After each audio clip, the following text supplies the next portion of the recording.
नमस्कार मंडळी, मराठी भूतांच्या गोष्टी या युट्यूब चॅनलवर आपलं स्वागत. आजच्या आपल्या कथेचा विषय आहे अडळ नर्स.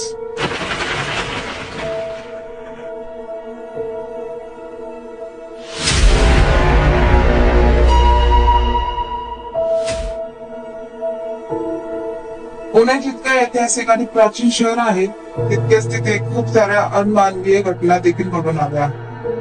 माझे आजोबा पूर्वी पुण्यात घडलेल्या घटना मला नेहमी सांगत असत. त्यातीलच एक विचित्र घटना मी तुम्हाला सांगत आहे.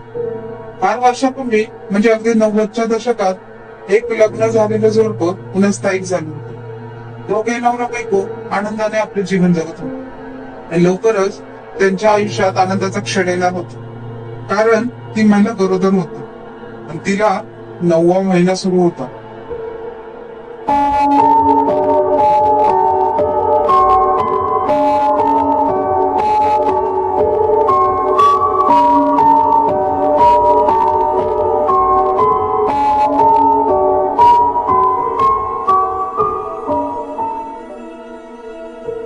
एके दिवशी महिलेने नवऱ्याला सिनेमे बघण्यासाठी हट्ट केले. मग काय, दोघही नवरा बायको शेवटच्या शो साठी एका सिनेमागृहात गेली. रात्री परत येताना त्यांना चांगलाच उशीर झाला. रात्रीचे साधारण 1:30 वाजले होते. विजा कडकडू लागल्या, वादळ वारा सुटू लागला आणि अचानक भयानक असा पाऊस सुरू झाला. त्यातच त्या महिलेला प्रसूती काळ सुरू झाला. तिचा नवरा अतिशय घाबरून गेला आणि जमेल त्या वेगाने सायकल चालू लागली आणि तेवढ्यात त्यांना एक हॉस्पिटल दिसलं. दोघांच्याही जीवाची वाल आणि क्षणाचाही विलंब न करता त्याने तिला त्या हॉस्पिटलमध्ये नेले.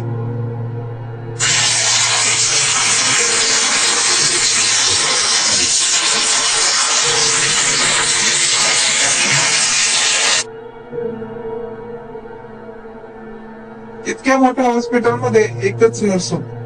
त्या बाईच्या नवऱ्याने हात जोडले आणि आपल्या बायकोची प्रसूती करण्याची विनंती केली. ती नर्स मंदपणे हसली आणि म्हणाली, तुम्ही कसलीच काळजी करू नका. मी पेशंटला ऍडमिट करून घेते. तोपर्यंत मी घरी जाऊन लागणारी कागदपत्र आणि कपडे घेऊन येईन. त्या बाईचा नवरा जितका घाबरला होता तितकाच त्याला आनंद देखील झाला होता, कारण त्याचं बाळ त्या जगात येणार होतं. बायकोचा निरोप घेऊन तो त्वरित घरी निघाला. त्याचे घर तसे हॉस्पिटल पासून फार लांब होते, त्यामुळे त्याला यायला 3 तास तरी लागणार होते.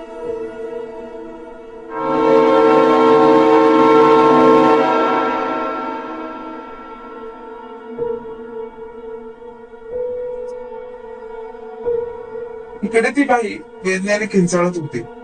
नर्सने तिला बेडवर झोपवले आणि तिला घाबरू नकोस असे सांगितले. नर्स पाठमोरी उभी राहून इंजेक्शन भरत आणि मग त्या बाईकडे वळून पाहिले. त्या नर्सला पाहून त्या बाईला जोरात किंकाळी झोपली. सुंदर दिसणारी ती नर्स आता पूर्णपणे पांढरी पडली होती. तिचे डोळे लाल बुंद झाले होते आणि ती नर्स एका हाडळीच्या रूपात त्या बाई समोर उभी राहिली.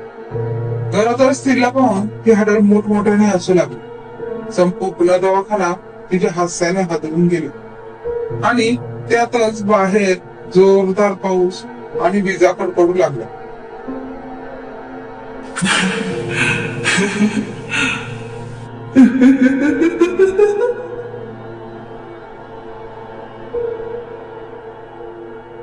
नर्सचे ते रूप पाहून त्या बाईने जागी जीव सोडला आणि मग त्या हाडळीने तिचे पोट फाडून त्यातील बाळ बाहेर अक्षरशः चावून खाल्ले.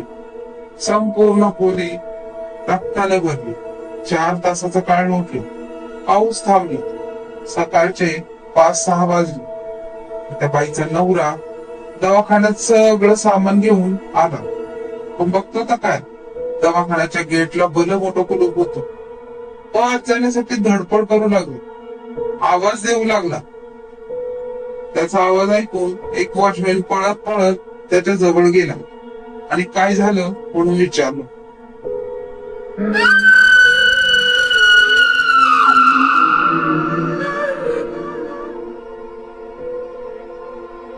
त्या बाईचा नवरा म्हणाला, अहो मी रात्री माझ्या बायकोला प्रसूतीसाठी इथे ऍडमिट करून गेलो होतो. इथे एक नर्स देखील होती. ते ऐकून वॉचमॅनने डोक्याला हातच लावला आणि वॉचमॅनचं उत्तर ऐकून त्या माणसाच्या पायाखालची जमीनच सरकली. कारण तो वॉचमॅन म्हणाला, साहेब ते हॉस्पिटल बंद होऊन 3 वर्ष झाली. इथे कोणीही नसतं. त्या व्यक्तीने ताबडतोब गेट समोरून उडी मारून आत प्रवेश केला आणि बघतो तर काय, त्याची बायको रक्ताच्या थारोळ्यात पडली होती. तिचे पोट संपूर्ण फटलेलं होतं आणि बाळ तर कुठेच नव्हतं.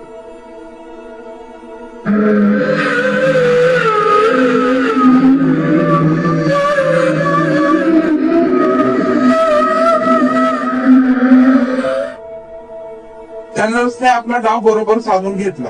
मग वॉचमॅनने सांगितलं, साहेब इथे एक विधवा नर्स डॉक्टर काम करायची आणि तिचं प्रेम इथल्या एका सिनियर डॉक्टर सोबत संबंध होते.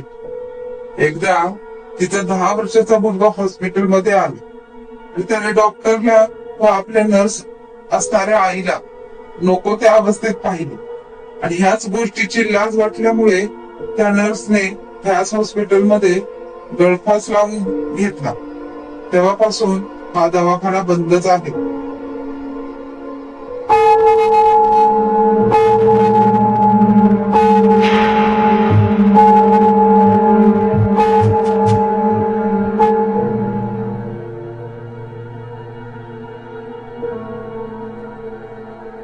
झालं, सर्व काही संपलं होतं. पुढे पोलीस केस झाली, पण ही घटना अमानवी असल्यामुळे पोलिसांनी ती फाईल महिनाभरातच बंद केली आणि नंतर मोठमोठ्या पूजा घालून ती इमारत पाडली.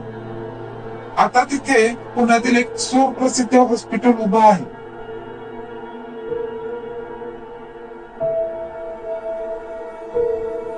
धन्यवाद.